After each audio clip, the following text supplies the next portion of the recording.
This Idiocracy tried to warn you. Upon its release in 2006, Idiocracy gives us a glimpse into what the United States Is might that a look like movie? in 2505. At the time, audiences saw this movie as nothing more than a cutting satire, criticizing the trajectory the country was on. But now, nearly 2 decades later, with that trajectory becoming steeper and steeper, we can now see that Idiocracy was more than just satire, it was a warning. And as we continuously fail to heed that warning, the 2505 we witness in the movie becomes less and less distant. Idiocracy shows a society controlled and pillaged by corporations, human beings who are completely dependent on products that are slowly killing them, and a constant injection of misinformation. These are all the same mechanisms that shape our society in 2023. And they all work together to maintain the status quo just as they do in the fictional society of Idiocracy. The film follows US Army librarian Joe Wallace, who is scientifically determined by the military to be the most average man in the world, not particularly smart, athletic, or determined, nor the opposite. This quality makes Joe the perfect control candidate for an upcoming classified military hibernation experiment, meant to last just for 1 year. Unable to find a suitable female candidate, the military hires Rita, a prostitute. Upon their selection, Joe and Rita are locked in the hibernation chambers to slumber, and within the next year, the officers in charge of the experiment and Rita's pimp are arrested for running a prostitution ring. Soon after the scandal, the military base containing Joe and Rita was closed and demolished. And with a previous explanation that neither character has close friends or family, the experiment and by proxy Joe and Rita are completely forgotten about, leaving them to hibernate in their pods as the years pass by. Hundreds of years go by and the chart of average intelligence steadily declines, and as the world's most brilliant scientists are tasked with figuring out how to stop hair loss and extend erections, humans become less and less becoming able to solve dumber. basic problems such as proper disposal of garbage. This ultimately leads to the Great Garbage Avalanche of 2505, which causes Joe's pod to end up Garbage avalanche. an Okay. average brain-dead future citizen. This is where Joe wakes up and slowly realizes where he is and what society has become. An apocalyptic dystopia filled with people who are too dumb to sustain humanity's survival. Towards the beginning of the movie, we get a basic explanation as to how human evolution has led us to this point. Having kids is such an important decision. We're just waiting for the right time. It's not something you want to rush into. The narrator explains that unfavorable economic conditions, social unrest, and the looming threat of global warming have discouraged the smartest of us from reproducing. And meanwhile, the dumbest people aren't considering such factors and are more willing to partake in adultery with multiple partners. I'm gonna fuck all y'all! That's my boy!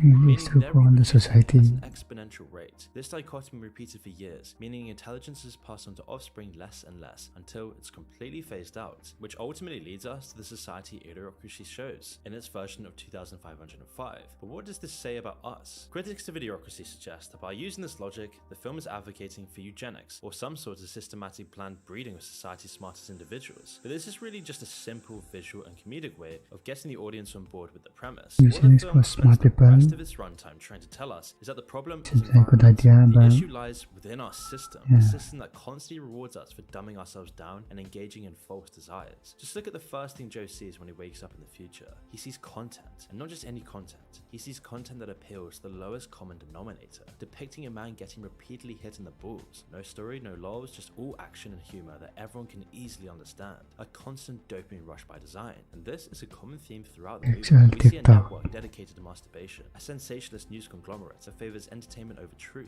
televised criminal trials in the form of monster truck rallies, I think this opposite is not bad. I understand everyone's shit's emotional right now, but listen up. It's all built to cater towards our increasingly low attention spans and tickle the most primitive parts of the brain. And it probably sounds very familiar to us, because a short scroll through YouTube, TikTok, or even Netflix's original content will show you we're already embarking on this path, and we have been for quite some time. You'll see programming that wouldn't look out of place in Idiocracy. Short scenes, simple concepts, fast-paced editing, devoid of any space for reflection or deeper And exploration, Mr. subway Beast. servers in the background, humor that appeals to everybody while criticizing Actual nobody, designed to ADHD reach the widest content. audience possible, delivering empty platitudes. And this approach is rewarded handsomely. Views go up as even the smartest of us can't help but go back for one more injection of dopamine. Meanwhile, the less instantaneously rewarding content gets lost. Creators and corporations alike begin chasing eyeballs by applying the same methods. YouTube becomes filled with Mr. Beast clones. I hired 50 Spider-Man to find out what it's like to be a crime-fighting superhero. Ever since I was a kid, I've always wanted to feel what it's like to fight supervillains and save them. TikTok Okay, becomes then. filled with vandalism, public humiliation, and even sex. Sorry? You got a nice dog? She's lovely, she's Our news has even become entertainment. But that's not the worst part. The worst part is that the faces of this movement The are worst rewarded is with in the immense hood wealth and brand. fame. And at the same time, essential workers are underpaid and disrespected. Teachers struggle to afford their basic needs. Doctors and lawyers are required to take on immense debt with predatory interest rates. So where's the incentive for young people to pursue a career Is when it they meaningfully predatory contribute to though? society? The truth is, it's gone. From a survey of 3,000 Won't they children in make like 2019, more millions it was of determined dollars? that over Yeah. 71% of children in the United Better States years. want to be some form of an entertainer when they grow up, either a YouTuber, musician, or a professional athlete. Meanwhile, in China, over 50% of children so want to become an astronaut, or a jobless. teacher, or an engineer. And it comes down to incentives, because if you're a child in the United States, you're constantly being exposed to celebrity, usually in the form of entertainers who seemingly put in minimal effort and reap maximum rewards relative to the rest of us. It's no mystery why children would desire to abandon their pursuit of the steep and arduous ladder of the higher education system, or even physically skilled labor, in favor of something exponentially more lucrative. And this is a clear reason for society getting progressively dumber, just like in Idiocracy. The major corporations, Ambassador leaders of industry in the world, This are more rewarding the entertainment. ability to capture attention over everything else. But why are the world's biggest companies pursuing watch time over developing projects that could create a better world? But before we continue, I want to tell you about our video sponsor, War Thunder. Gear up for a relentless battle of 100 years war provides varying amounts to lose yourself. Choose from a multitude of vehicles in the description below, so make sure to check out War Thunder today. Cool. But when you see what 2505 looks like in Idiocracy, the answer slaps you across the face in every scene, and it's evident again from the first time Joe steps into his new world. Every television show is framed with a collage of advertisements. Clothing is plastered with logos. Even the president's Jesus, advertised, has a backdrop marketing soda and credit card companies. The hospitals, prisons, schools, all littered with corporate propaganda. In Idiocracy's version of the future, you have no choice but to give these companies your constant attention and buy their products. In this future, fast food and energy drink companies have effectively normalized themselves to the point where nobody questions why one company provides them with the housing, food, and even medicine. Some even praise these companies for the services they provide. And our current world is just so much closer to this than you think. Advertisements are becoming more intrusive by the day, and most of us just accept it. The news articles, streaming services, public transportation, hospitals, university campuses that were all once relatively ad-free are now constantly familiarizing us with various brands and products, and as a result, major corporations continue to grow and monopolize. We're now at a point where major companies like Coca-Cola, Nestle, Amazon, and Disney own almost everything you consume on a daily basis. It's basically impossible to avoid all of this, as they actually own all the perceived competition, and because they have so much influence in our society and culture, the government is forced to cooperate with them. Even when regulations are in place, these now massive companies can use their infinite funds to buy the influence of public officials, influencers, and the regulators themselves, and in turn, they can ravage our national resources, destroy our culture and society, and commodify our primal desires at the expense of our souls. So in this context, it doesn't seem far-fetched that one day we'll wake up to a future just like this dystopia that Joe finds himself in, similar to that of Infinite Jest, where every year is advertised by the next major company, the year of the Whopper. But if this trajectory we're on is so obvious, then why haven't we tried to do something about it? Well, the movie then addresses this as well. As these companies grow, they do provide more jobs to the population. According to the most recent census data, nearly 40% of Americans are employed by large companies, with this number skyrocketing over the past decade. It's over 65% if we include mid-sized companies in this figure. And so this means that 40% or 65% of Americans have a vested interest in large companies being able to turn a profit, causing them to overlook the atrocities committed by these corporations and in some cases, vote against their own long-term best interests if it means potentially avoiding layoffs. And we're seeing this exact same scenario illustrated in the movie. Joe, now given public office as the smartest person on earth, actually solves the country's food scarcity problem by replacing existing irrigation systems that water crops with an energy drink produced by their corporate overlords Brando. But replacing Brando with water on such a large scale causes the company's stocks to tank, meaning the company lays off 75% of its workforce overnight, which at this point is 75% of their entire population. This results in mass riots at the capital and a call for Joe to be sentenced to death. The masses are willing to kill the only man who can save them from starvation in order to preserve their corporate overlords. And I know what you might be thinking. Idiocracy was released by Fox, who by all accounts is one of the main corporations the movie seeks to take down with its satire. Why would Fox release a film okay. that directly threatens their perception by the public? Well, the truth is, they did everything they could to destroy this movie. Idiocracy was originally meant to be released in August of 2005, but was put on indefinite hold by Fox until its final release date over a year later, and upon its release, it was only shown in 7 US cities. Fox was also completely I'm absent actually from scared promoting by a the movie, and movie. while no official comment was given, there was speculation that Fox was unhappy with how the film's message might play to its advertisers and were effectively trying to keep it from being seen by a larger audience. For whatever reason, I just never saw the whole thing. It was just... Well, it kind of, yeah, it didn't have much of a release, so everything that went wrong, went wrong. Everything that could go wrong went wrong. Like, the film wasn't even screened for critics, and so many have speculated that the sole reason for the film's survival was that Fox had a pre-existing extremely lucrative relationship with the movie's creator, Mike Judge. It wasn't until 2018 that someone on the inside, actor Terry Crews, spoke about the film's bizarrely hamstrung release, more or less confirming all of the speculation. Crews actually had this to say: "The rumor was because we used real corporations in our comedy, these companies gave us their name, thinking they were going to get pumped up, and then we're like, welcome to Costco, we love you." And all these real corporations were like, wait a minute.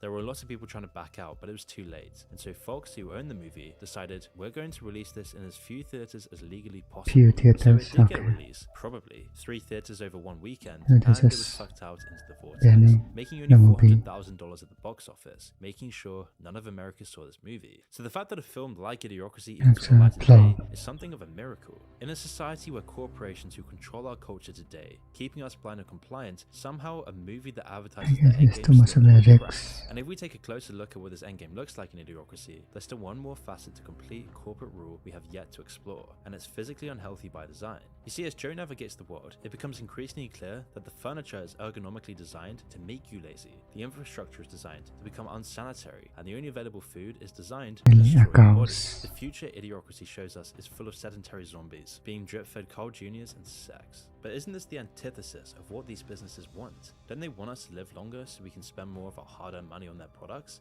They do, but it's more complicated than you might think. It starts first with encouraging the addictive dopamine feedback loop that I previously outlined, getting people addicted to Yeah, satisfying their technology worst also increases Sure, this is extremely effective at turning a profit, but it's only really half of the business model. people want Because to the live biggest longer. companies aren't just trying to sell you an addiction and all the negative effects that come with it. The biggest companies then want to sell you the cure. It becomes apparent with a closer look at the Red American pill. Diabetes Association, the American Cancer Society, the American Heart Association, and the Susan G. Komen Foundation. You'll see that they're accepting millions of dollars in funding from companies like Kraft, Taco Bell, and KFC, in addition to massive pharmaceutical companies like Pfizer and Johnson & Johnson. So when we look at the leading companies that make food, the non-profits meant to educate the population on nutritional intake and disease, and the corporations that develop drugs to treat illnesses, they all have a vested interest in maintaining an unhealthy population. That's why almost everyone around you is so unhealthy these days, why people are dying at record rates of cancer. The lines blur even further when food companies such as Nestle directly purchase ownership in health science and research laboratories, and pharmaceutical companies start to invest directly in companies that specialize in the production of food and agriculture. But this doesn't begin and end with food. You can find pharmaceutical companies and religious organizations Wait, I'm around the world confused. that have vested interest in nearly every addictive industry across the board. Industries including alcohol, tobacco, gambling, and pornography. They offer pills, treatments, the perfect woman, counseling for all the very addictions they help promote. And it's a very vicious cycle. And I'm not saying these corporations want to deliberately destroy humanity. Instead, they want to nudge Yeah, us I was into about to addiction, say. push us into a situation where we must do everything we can to survive, giving more and more of our power away Yes, to the but worst that still, want us, man. then capitalizing on this desperation, the natural human instinct to survive, I'm not setting sure us to corporations solve are these bad. struggles. And the truth is, it's working. Although the average human IQ has risen dramatically over the past century, it's been dropping steadily over recent decades. And it's not down to genetics or the idea that dumb people are reproducing at a higher rate than smart people. Researchers are actually finding that the same cognitive differences between generations within the greater population are prevalent within members of the same family. So the evidence supports the theory that this decline in collective IQ is completely tied to the environment our society is creating around us. So what can we do to change this environment, to alter this hopeless trajectory we're on, to avoid full-on idiocracy becoming our reality? Well, Joe actually tells us in a single moment of self-reflection from the movie. Joe realizes at this moment that it wasn't just the dumbest of us contributing to society's downfall, it was everyone else who sat back and did nothing while we were spiraling towards the gutter. It was those of us who actively avoided the opportunity to lead in the face of crisis and decided to follow instead. People wrote books and movies that had stories, so you Oh, cared so whose spirit ass something. was and why it was farting, and I It believe was not that easy. time can come again. Or worse, those of us who recognized the incoming disaster and simply chose to get out of the way. So find some time to do something today. Step away from the hamster wheel of dopamine and consumption that even the best and smartest of all of us fall victim to daily. Even if we can take just 30 minutes out of our day to enjoy a walk with no distractions, look at the trees, breathe in the fresh air, and learn more about the world, maybe then we can avoid the dystopian future. You have not heard it will last long. Do something more purpose. Basically, you have to get a job. I guess it's actually a big video. And a video there for now. Just